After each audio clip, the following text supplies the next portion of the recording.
Bonjour tout le monde.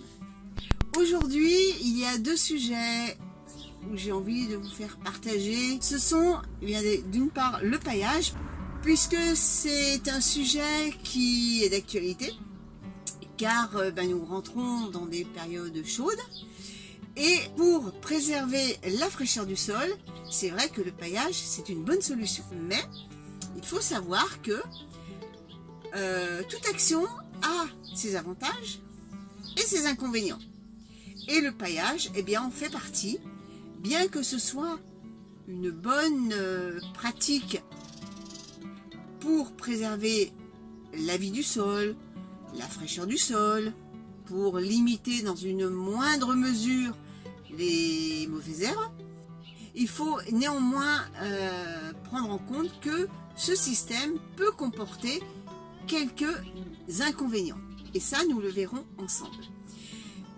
Et puis ensuite, je vous parlerai du mildiou, puisque en ce moment, nous avons des périodes chaudes, entrecoupées de périodes pluvieuses, avec bien sûr des petites baisses de température, donc ça favorise bien sûr la venue du champignon.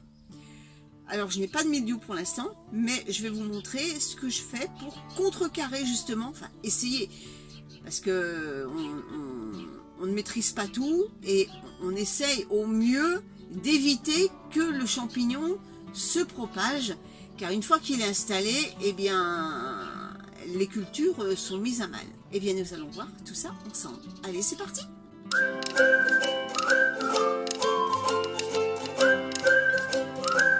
Le paillage. Dans beaucoup d'esprits des gens, paillage égale paille. Or, on peut pailler avec autre chose que de la paille. On peut pailler avec du foin, on peut pailler avec de la tonte de pelouse, ça j'y reviendrai. On peut pailler avec du broyat de végétaux. On peut pailler avec toute l'herbe que vous arrachez. Bref, vous pouvez pailler avec tout ce que vous trouvez dans votre jardin. Inutile d'aller vous jeter dans le premier magasin pour acheter de la paille qui peut coûter relativement cher. Si vous avez un bout de terrain et que vous taillez régulièrement, que vous arrachez de l'herbe, vous pouvez très bien vous en servir pour votre paillage. Je ne remets pas du tout en cause la pratique du paillage, car c'est vrai que pour les périodes chaudes, le paillage peut apporter un bien-être au niveau du sol, puisqu'il limite l'évaporation de l'eau. Alors, moi au niveau paillage, au niveau de la paille, par contre, je ne l'utiliserai plus, car j'ai trouvé qu'il y avait plus d'inconvénients que de bons côtés au niveau de ce matériau. Et idem pour le foin que vous achetez, pas l'herbe séchée que vous faites sécher chez vous. Parce que j'ai trouvé que ces deux matériaux, le foin et la paille, étaient propices à l'invasion des limaces. Alors une fois encore, chez moi, après chaque contexte est différent, mais chez moi j'ai trouvé que les limaces se sentaient bien au chaud sous ce paillage, et que moi j'avais de gros problèmes au niveau de la gestion du potager, car elle me boulotait tout. Donc le paillage, notamment au printemps, il vire, pour ne pas justement donner le gîte et le couvert à ces animaux. Elles peuvent aller où elles veulent, mais dans mes planches de culture, c'est sens interdit. Elles n'y ont pas droit. Il y a certains légumes que je ne vais plus pailler, notamment les légumes qui sont appétants pour ce genre de gastéropodes, comme les salades, les courgettes, enfin tous les légumes qui sont au ras du sol, on va dire. Pas les tomates, les poivrons, les aubergines et compagnie. Eux par contre, je vais continuer à les pailler, mais tous les autres légumes, je ne mettrai plus de paillage pour pas favoriser justement la venue de ces gastéropodes. Par contre, ne pas mettre de paillage ne veut pas dire travailler au sol nu. Parce que je vais vous montrer, il y a aussi une autre technique qui permet de garder une fraîcheur du sol sans mettre de paillage. Le mieux, c'est que je vous montre. Allez, suivez-moi, on va au potager. Donc voilà à quoi ressemble mon potager. Il a bien poussé depuis la dernière fois. Et je vous avais dit justement, à ce niveau-là, qu'entre les deux planches d'haricots verts, il y avait un trou. Bon, maintenant, il n'y est plus, puisque la courge spaghetti a colonisé l'espace.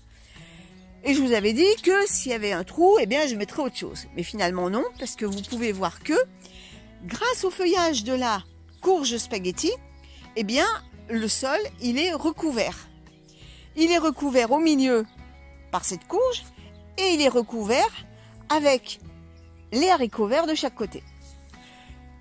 La technique, c'est de serrer les plants de légumes de façon à ce qu'une fois qu'ils soient à pleine maturité, eh bien, ils recouvrent le sol de leur feuillage.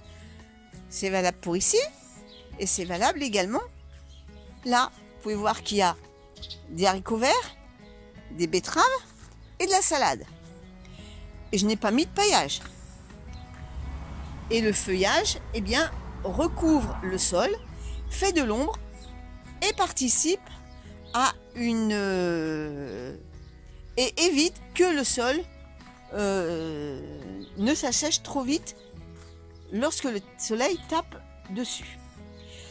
Au niveau des mauvaises herbes, c'est pareil. Alors, je dis pas que j'en ai pas, c'est pas vrai. Sauf que quand je passe dans le jardin pour lui rendre une petite visite et que je m'aperçois, comme ici, par exemple, que je vois, oh, le joli liseron, eh bien, c'est tout simple. Je le prends et je l'enlève. Donc, j'en ai quand même pas non plus des tonnes. Hein, vous voyez, là, j'en ai un. Hop, je l'enlève. Il suffit de les enlever au fur et à mesure. Au lieu de les laisser se développer, et ensuite, eh bien, vous en avez pour 3 heures pour tout enlever parce que le liseron a vite fait de coloniser tout l'espace. Et non seulement il colonise l'espace au niveau du sol, mais en plus, il s'accroche à vos légumes et finit par les étouffer. Donc c'est pour ça que maintenant, eh bien, de temps en temps, je viens faire une petite inspection et j'enlève, eh bien, le liseron dès qu'il commence à pointer du nez. Comme ça, je suis tranquille et je n'ai pas à mettre 3 heures après à désherber. Après, si vous voulez pas désherber, après ça c'est un autre sujet. Si vous voulez laisser pousser tout et n'importe quoi au milieu de vos légumes, ça c'est votre choix. Il n'y a pas de souci là-dessus. J'ajouterai simplement que le fait de laisser, et je l'ai fait, hein, de laisser autre chose que des légumes pousser au milieu de vos planches, eh bien, il y a la concurrence au niveau de l'eau.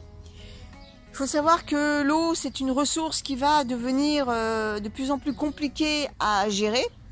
D'une part, parce qu'il y a le réchauffement climatique, on a des chaleurs de plus en plus élevées.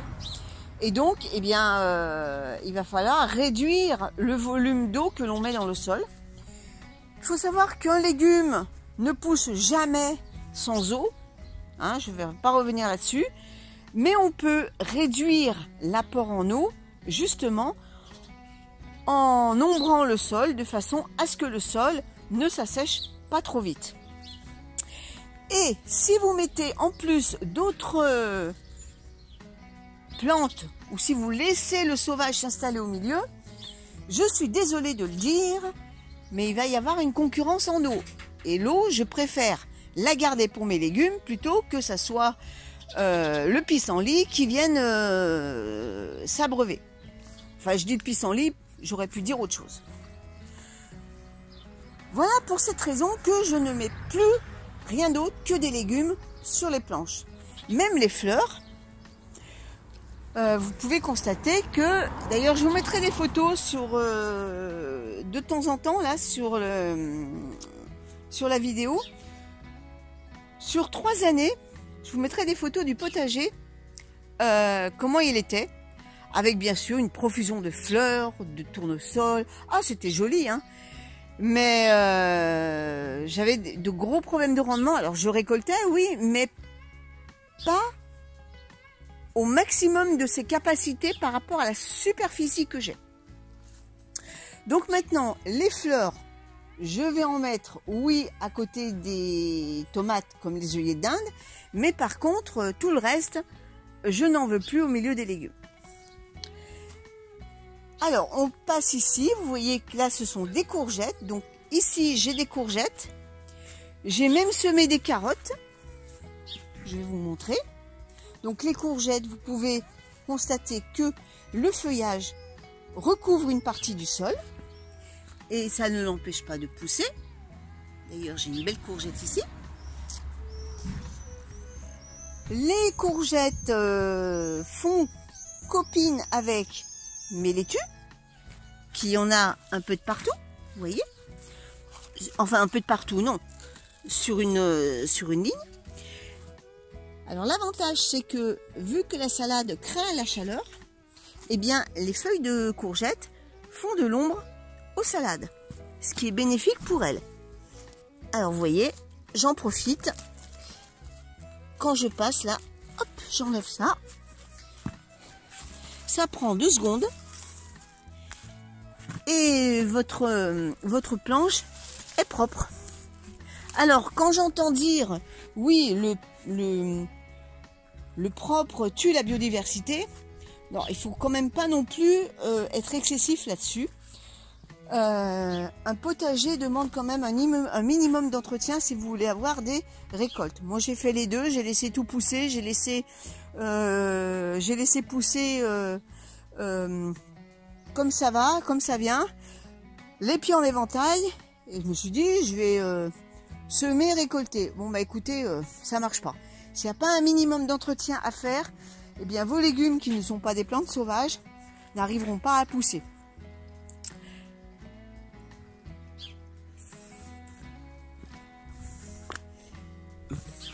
Alors, vous voyez ici, j'ai des haricots verts qui viennent juste à côté des courgettes. Et les haricots verts, en poussant, également font de l'ombre aux laitues. J'ai également des carottes que vous voyez à côté des haricots verts. Et j'en ai mis également à côté des courges. D'ailleurs, Stéphane, je vais te montrer tes courges spaghetti, car les graines viennent de chez toi. J'en ai de partout. Regarde un peu. Elles sont magnifiques. J'en ai 2 grosses là. Alors de temps en temps, je coupe des feuilles parce qu'autrement, je peux plus passer. Hein. Alors attendez, je vais montrer les 2 courges spaghetti qui sont grosses. Voilà, les voilà. Bon, elles sont pas mûres encore, hein, mais elles ont déjà une bonne taille. Ça pousse de partout et c'est trop bien, vous voyez. Alors, on peut dire c'est une plante qui est coureuse. Mais vous voyez, je n'ai pas non plus un grand potager. Et pourtant, j'ai mis une courge spaghetti qui vient courir au milieu des autres légumes. Là, j'ai encore des carottes au milieu des haricots verts. Et on va passer à l'autre planche.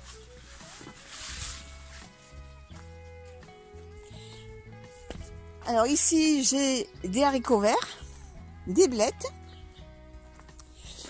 Ensuite, là, nous avons des laitues. Et au milieu de toute cette forêt vierge de légumes, eh bien, vous pouvez voir qu'il y a des blettes, des betteraves qui poussent. Donc, tout ce petit monde, par leur feuillage, eh bien, participe à ombrer le sol et je n'ai pas besoin de pailler. Maintenant, on va aller voir au niveau des solanacées où là, c'est un peu différent. Alors, vous inquiétez pas du bruit, c'est mon mari qui est en train de traficoter dans le cabanon. Donc ici, nous avons tout ce qui est légumes, fruits, donc tomates, poivrons et aubergines, associés à des haricots verts. Et ici, j'ai mis des carottes. Alors pourquoi j'ai mis des haricots verts sur cette planche avec les tomates? Eh bien tout simplement, c'est que les tomates, je n'ai pas pu les resserrer comme je l'ai fait avec les autres légumes, puisque la tomate demande quand même, puisqu'il faut une bonne circulation d'air pour que le feuillage puisse respirer, pour éviter la propagation du mildiou, notamment. Et donc, j'ai mis ces haricots verts pour occuper l'espace et faire un peu plus d'ombre au niveau du sol. Mais cela ne m'a pas empêché de pailler quand même le sol au niveau des tomates.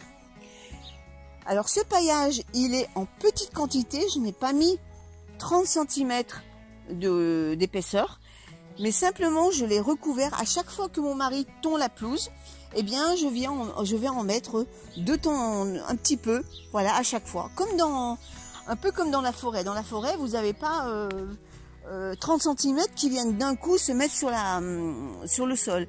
C'est les feuilles qui tombent, des branches, et petit à petit, ben, ça s'amoncelle, et puis c'est ce qui permet de faire de l'humus. Et bien là, c'est pareil, au fur et à mesure, j'en mets sur une petite couche. Alors ce paillage ne va pas me servir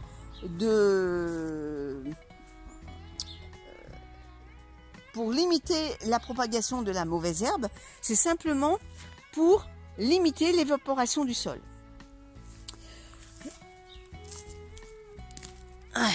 J'enlève ça.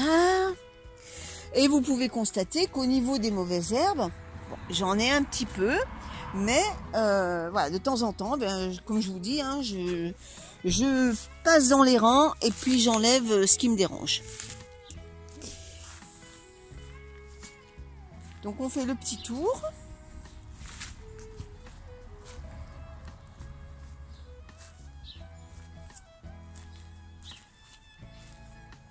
Pour vous montrer.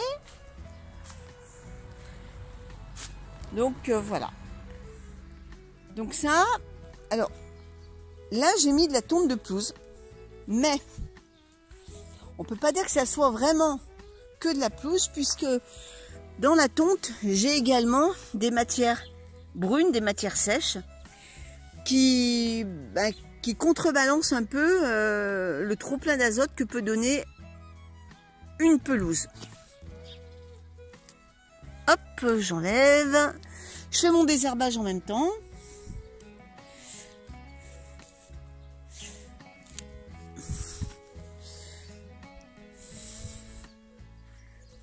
Alors la tonte de pelouse, je dois mettre en garde. Je dois vous mettre en garde au niveau de la tonte de pelouse. Vous pouvez en mettre. Il n'y a pas de souci là-dessus. Mais il faut faire attention de ne pas en mettre en trop grosse quantité. Car la pelouse, une fois qu'elle est tassée, elle fermente beaucoup. Et je pense que vous avez dû vous en apercevoir. Quand vous tondez la pelouse et que vous la mettez dans un coin, eh bien dès le lendemain, hein, ça met pas longtemps à se développer. Eh bien elle commence à chauffer, à fumer. Et si vous la mettez telle quelle au pied de vos légumes en grosse quantité, eh bien ça peut vous flinguer la culture. Alors l'idéal, c'est soit de la mettre en couche mince à chaque fois et la laisser sécher entre deux apports, ne pas la tasser, ou alors vous pouvez la laisser sécher dans un coin, et une fois qu'elle est sèche, eh bien là, à ce moment-là, vous pouvez l'étaler autour de vos légumes sans aucun problème. Ensuite, eh bien ici nous l'avons pas vu. Là, c'est une planche qui est récente, donc le sol n'est encore pas complètement recouvert. Vous voyez là, les cultures sont quand même un peu plus petites. Là, j'ai des carottes, là j'ai des haricots verts, et là où il y a le grillage, j'ai semé de la laitue à couper, mais je vais vous la montrer. Même moi, je la cherche. Ah là, voilà. La salade à couper, elle est ici. C'est une feuille de chêne. Alors récemment, j'ai planté les dernières betteraves que j'avais en godet. Je n'ai pas paillé, pour la simple et bonne raison, c'est que j'ai pas envie que les limaces viennent faire leur tour ici. Et si besoin, eh bien, je mettrai un peu de graines anti-limaces pour les protéger de leurs attaques. Alors nous voici dans le coin des tomates cerises. Alors je vous fais une petite parenthèse. Dans une vidéo, je vous avais fait part de mon questionnement quant à certains pieds que je trouvais énormément hauts par rapport aux tomates cerises. Et bien en fait, ce sont des tomates cerises. Donc je me suis pas trompée dans la plantation. Regardez, voilà. Ça, ce sont des bouquets de petites tomates cerises. J'en ai ici. D'ailleurs, ce sont des graines de Stéphane. Et donc voilà, bon, je continue à les conduire sur le tuteur. Hein, ça va être sympa. Mais ce sont bien toutes des tomates cerises. Alors, revenons à nos moutons. Là, par contre, j'ai mis une grosse quantité de paillage, de tonte. Mais pas n'importe où. Je vais vous montrer. Là, c'est aux abords où j'ai mis vraiment une bonne couche de paillage, vous voyez. Là, il y en a vraiment une bonne couche. Mais simplement aux abords. Là, par contre, c'est pour limiter la venue des mauvaises herbes, puisque vous voyez que ici, eh bien, il y a la pelouse qui vient juste au bord de ma parcelle. Et donc, ça risque de coloniser très vite l'espace. Donc, c'est pour ça que j'ai fait, on va dire, une barrière. Bien que ça va repousser par-dessus, hein, c'est pas grave. Mais au moins, je pourrais mieux gérer leur propagation. Et j'ai fait également de l'autre côté, puisque vous voyez, hein, vers le grillage, il y a quand même pas mal de liserons qui peuvent venir coloniser à l'arrière.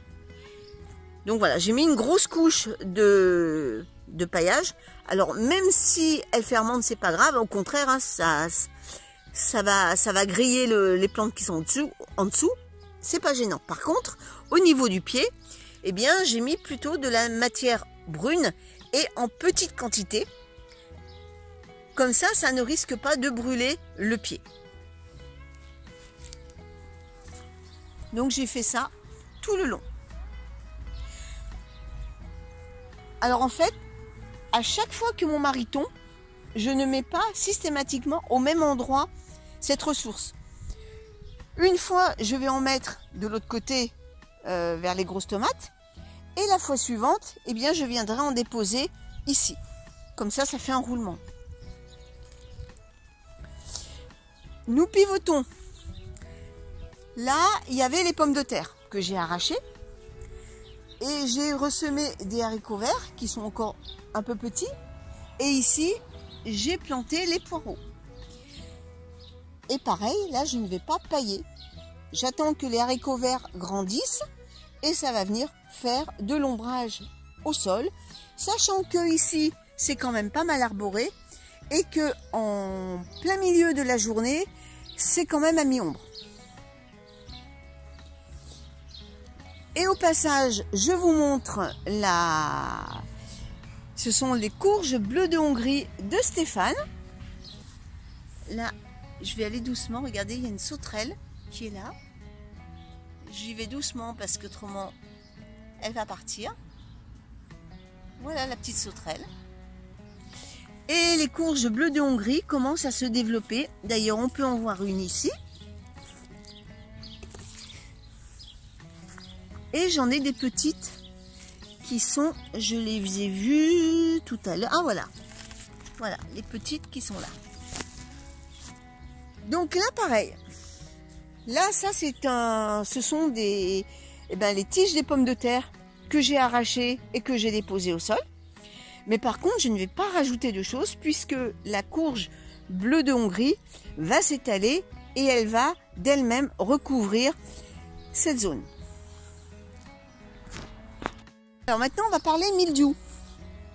Comment je fais pour essayer de contrecarrer la venue de cette maladie? Pour l'instant, je n'ai rien, mais je veille au grain. Alors je fais deux choses. La première, c'est que j'inspecte après une pluie ou après un temps de pluie et puis de beau temps, j'inspecte toutes les feuilles. Regardez, un autre insecte qui est là.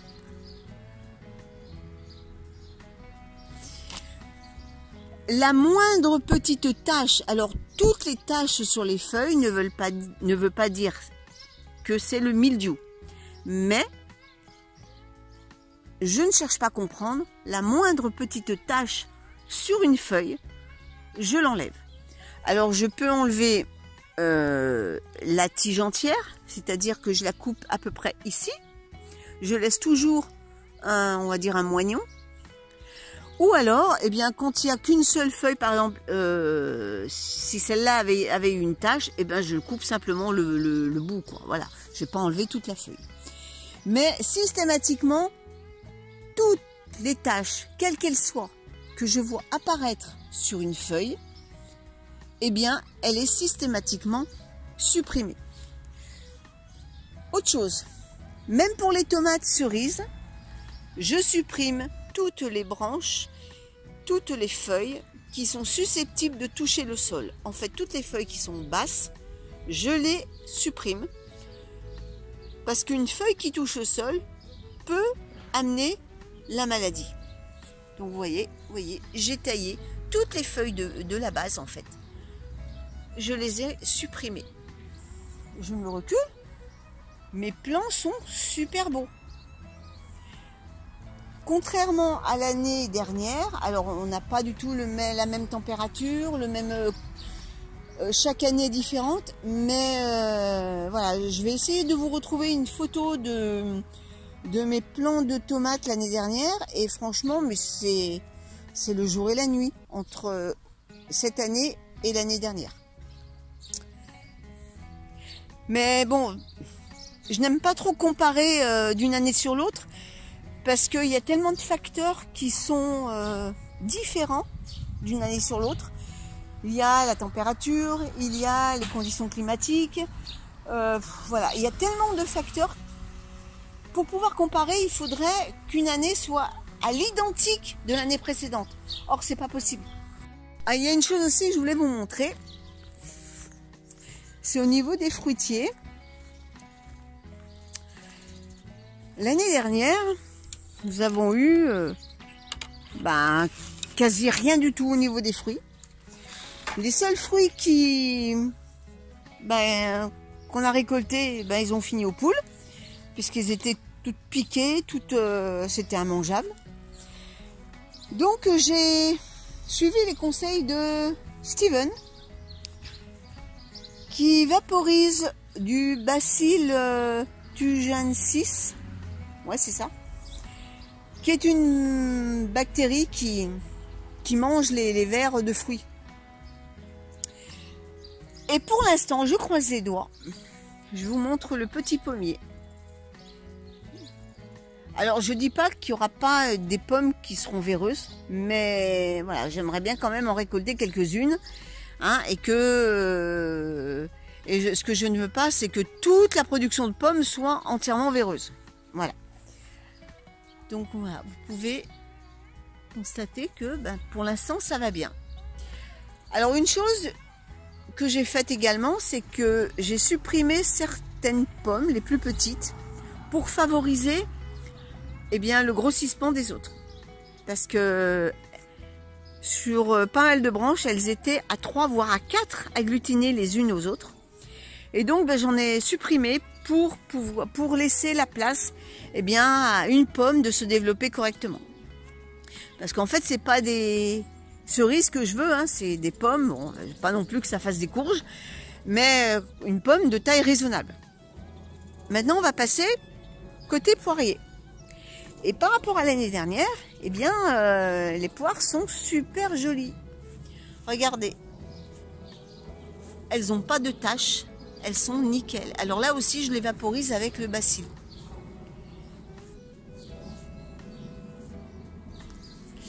Alors la fréquence de la pulvérisation, c'est que je renouvelle Je renouvelle l'application après des grosses pluies, puisque les pluies vont lessiver le truc. Donc dès qu'il y a des grosses pluies, alors s'il y a un petit crachin, je fais rien, mais si vraiment il y a des grosses pluies pendant un moment et que ça va bien lessiver le feuillage, et bien derrière, je viens remettre une application de ce produit, qui est un produit utilisable en agriculture biologique et qui ne nuit pas aux abeilles. Ça, je le précise, d'ailleurs, c'est marqué sur le paquet. Et bien voilà, vous connaissez maintenant ma façon de faire pour essayer de gérer le champignon, le mildiou, et puis mes pratiques au niveau du paillage. Je vous souhaite à tous un bon dimanche, une bonne semaine, et on se donne rendez-vous dimanche prochain pour la suite au jardin. À bientôt tout le monde.